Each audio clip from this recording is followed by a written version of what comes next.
বন্ধুরা, আমার কাছে কিন্তু একটা সকালে মোবাইল এসেছে, সেটা হচ্ছে ভিভো Y21 একটি মডেল। এই ফোনটা কিন্তু হাত দিয়ে পড়ে গিয়ে ডিসপ্লে কেটে গেছে। ভিভো Y21 মডেলটির ডিসপ্লে আজকে আমি বসিয়ে দেখাবো। খুব ইজিভাবে কি করে বসাতে পারবে নতুনরা, সেটাও কিন্তু এই ভিডিওতে আমি আলোচনা করব। তো ডিসপ্লে যেহেতু পড়ে গিয়ে কেটে গেছে পাতা, সেক্ষেত্রে এটাকে রিপেয়ার করা সম্ভব নয়। সেক্ষেত্রে আমরা কিন্তু ফোল্ডারটি পাল্টাবো। তো স্টেপ বাই স্টেপ কীভাবে পাল্টাচ্ছি এটা কিন্তু তোমাদের লক্ষ্য রাখতে হবে এবং মনোযোগ সহকারে কিন্তু ভিডিওটি দেখতে হবে। এখন করণীয় হচ্ছে, ডিসপ্লে যেহেতু উঠে গেছে ফ্রন্ট সাইডে, সেক্ষেত্রে আমরা চাইলেই কিন্তু এই ফ্রেমটা ঘষে মেজে পরিষ্কার করে ডিসপ্লেটা বসাতে পারি না। যেহেতু এই জায়গাটা রয়েছে, এই জায়গাটায় কিন্তু ডিসপ্লে পাতা ঢুকবে। সেক্ষেত্রে আমাকে কি করতে হবে, ডিসপ্লেটা বসাতে গেলে আমাদের ফার্স্ট ব্যাক প্যানেলটাকে কিন্তু আমাদের ওপেন করতে হবে। প্রথমে এরকম একটা ব্লেড দিয়ে এই যে ব্যাক প্যানেলটা আছে, ব্যাক প্যানেলটার একটু মুখটাকে এইভাবে কিন্তু তুলতে হবে। তুলে একটুখানি কিন্তু আমাদের থিনার দিয়ে দিতে হবে ভেতরে। ক্লিয়ার? এই দেখো কি সুন্দরভাবে কিন্তু উঠে যাচ্ছে। তো ব্যাক প্যানেল তোলার কিন্তু এই একটা প্রসেস রয়েছে। আর এই ব্যাক প্যানেলটা আমি হিট এই কারণেই দিলাম না, এই ব্যাক প্যানেলটা এমনি হাল খারাপ রয়েছে, তারপরে যদি এর মধ্যে এই হিট দিয়ে যদি এই ব্যাক প্যানেলটা তোলার চেষ্টা করি, ব্যাক প্যানেলটা কিন্তু আরও বাজে দেখতে লাগবে এবং ব্যাক প্যানেলটা প্লাস্টিক বডি যেহেতু গলে যেতে পারে, ওই কারণে কিন্তু আমরা হিট দিলাম না। স্ক্রু ড্রাইভার দিয়েই যেহেতু মোবাইল খুলতে হয়, সেক্ষেত্রে কিন্তু আপনারা স্ক্রু ড্রাইভারটা একটু 200-300 টাকার মধ্যে নেওয়ার চেষ্টা করবেন। এতে অনেক দিন লাস্টিং হবে এবং কাজ করেও কিন্তু আপনি আরাম পাবেন।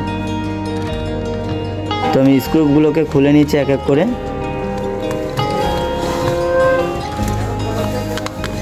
স্ক্রু তোলার পরে আপনাদের একটা কাজ করতে হবে, এই সিম ট্রেটাকে কিন্তু আগে ওপেন করতে হবে, নাহলে কিন্তু এই প্যানেলটা বেরোবে না। তো আমরা সিম ট্রেটাকে ওপেন করে নিলাম। কাস্টমার সিমটা সাবধানে রাখতে হবে। ফোন থেকে এই ফ্রেমটাকে আলাদা করার জন্য এরকম একটা ওপেনার কিনে নেবেন আপনারা। 50-70 টাকা বা 100 টাকার মধ্যে ভালো ওপেনার পেয়ে যাবেন।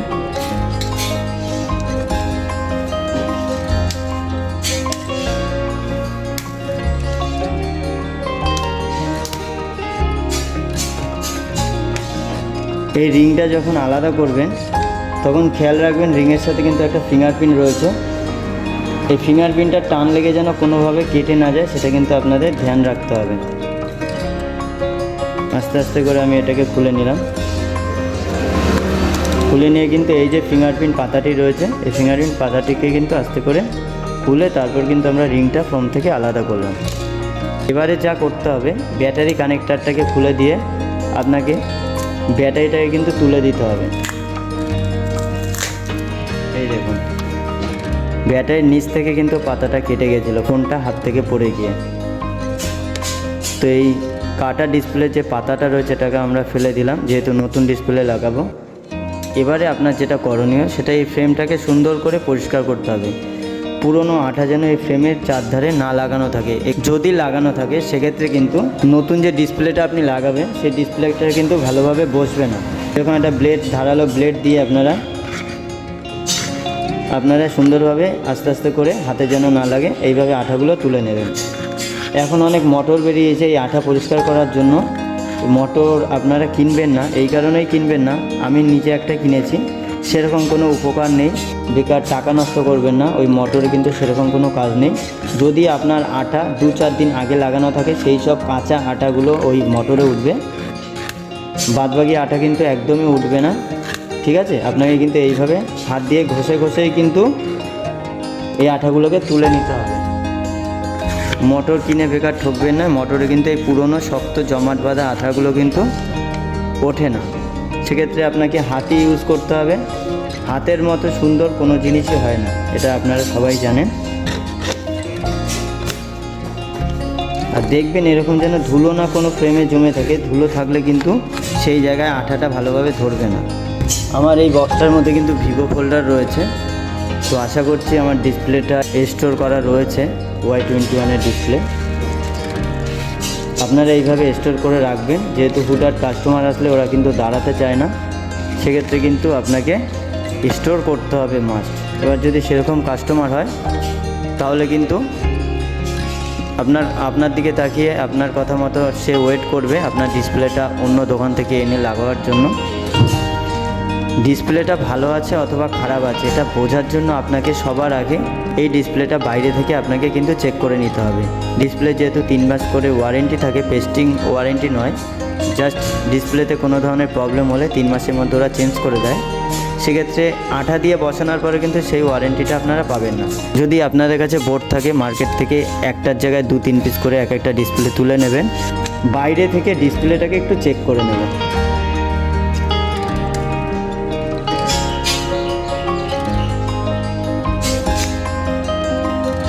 আপনি যদি প্রতিদিনের সেই দোকানের কাস্টমার হন তবেই কিন্তু আপনি রিটার্নটা পাবেন। আজকে এই দোকান থেকে, কালকে ওই দোকান থেকে, পরশু আরেক দোকান থেকে ডিসপ্লে নিলে এই ধরনের ফ্যাসিলিটি কিন্তু আপনারা পাবেন না। তো আমি ফোনটা অন করছি।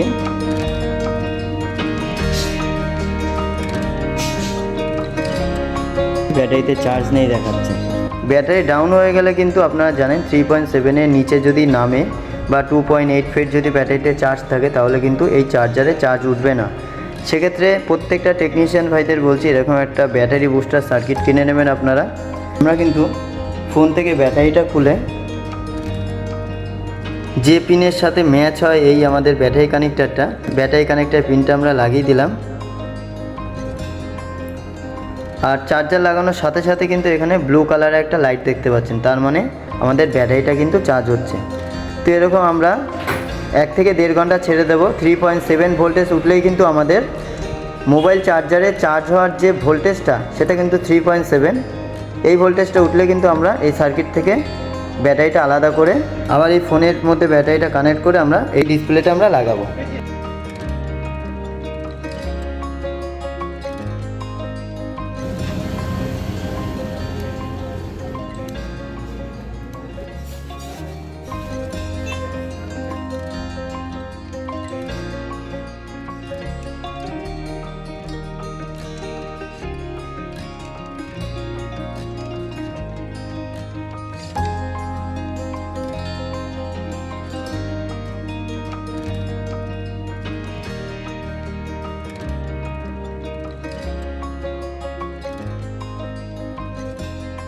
তো ধন্যবাদ সবাইকে আপনার এই মূল্যবান সময় দিয়ে আমার এই ভিডিওটি দেখার জন্য।